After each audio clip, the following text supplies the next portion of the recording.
So it's time for another Mortice Matters Mortice Lock video, and the subject today is the ASEC British Standard Lock, which is a copy of the Leg 5 lever British Standard Lock.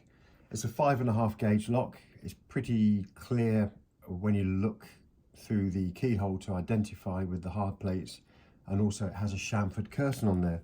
This one came from a forfeiture this morning where we needed to get into a shop really quickly, and then while the guys were in the shop doing their thing, I had to take this out and replace the lock. By far the quickest way of getting in on one of these is, if you have clear access, especially when the lock's mounted on the right, is to drill a hole, the keyway. But I used Fortress Locksmith's templates for this morning. This is Seth Ryden's design. It tells me to use, for the 5.5 gauge, I use 5B, and that gives you a hole here. And on the ASEC leg locks, you can drill through there without worrying about hitting the lever pack, because that's actually almost impossible to do. Once you drill the hole, then you can do the standard lifting the levers one by one.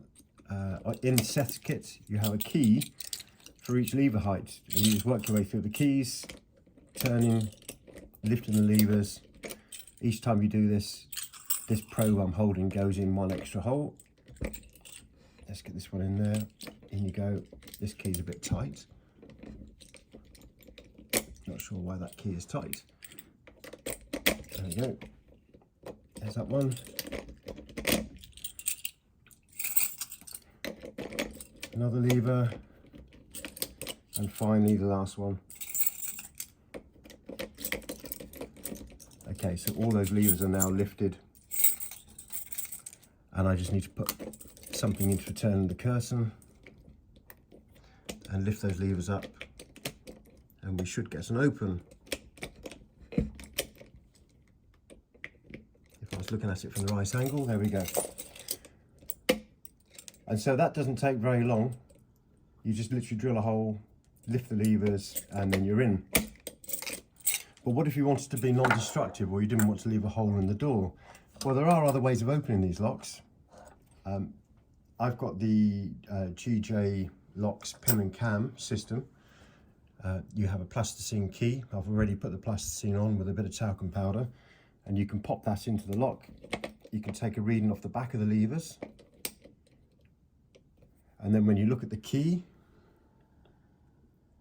you can see, there we go, you can see it leaves a very distinctive pattern, where allowing you to visually decode the lock and build or load the pin and cam up, and then use that for opening the lock. So what I did is bought myself several lever sets from 1 to 7, took plasticine reads, and I've got my own reference charts. And from that reference chart, you then choose the pins that correspond to the heights. You then load those into the pin and cam tool, and then when you put the pin and cam tool in, assuming that you've got it relatively close, you can then work your way through the lock and gain the open by lifting the levers. There you go. So this morning I got the, it's a 6 height for the ABS for levers 3 and 5, and I got a 5 height, which is why I've just actually picked those. It was really sticky, so the drill hole was obviously a much easier way of going about this. So there's 2 options, a non-destructive option, and also drilling a hole. And then finally, of course, you can pick the lock. And on this particular lock, on the ASEC, because the levers are so prominent, what you can do is put a wire in to read the back of the levers and virtually decode them, so you know what you're dealing with before you even start. So here, for example, I've just put a short wire in. And if you look at this puck, when I'm on lever 1, you can see the puck is virtually horizontal. If I go to lever 2, it changes, and then when I go to lever 3 and lever 4, you basically get a pattern forming on the angle of this puck, telling you essentially telling you what levers you've got inside the lock. Once you've established the levers or the pattern that's inside the lock, then these always pick with a short wire, and there are H levers inside here, and they take a while for the levers to bind in the lock. So you have to go backwards and forwards through the lever pack multiple times, giving little nudges, lifting the levers, and eventually the levers will catch and then allow you to start picking the lock. I'm just going to turn the lock around because I don't want to see the lever set through that hole. So let's get the wire for this way around. We'll pop it in, see if we can do a pick on this lock. So I'm going to start on lever 5. I'm just seeing whether you can see what I'm doing there. You can. Okay, so I'm going to start lever 5, lever 4, 3, 2 and 1. So what I'm doing is I'm just cycling through those, giving them all gentle nudges until they stay up. And when they stay up, we'll then know that we can pick the lock. But until they start staying up and binding properly, you're not going to be able to pick this lock. So I'm just going to keep on nudging all these levers a little bit each time. You can hear each time I go through lever 5, 4, 3, 5, 4, 3. Each time I go through those, you can hear that the lock is essentially giving some feedback. So this is lever 1, which is actually now binding quite heavily.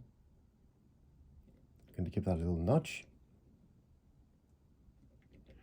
Back to lever 5, 4, 3, 5, 4, 3.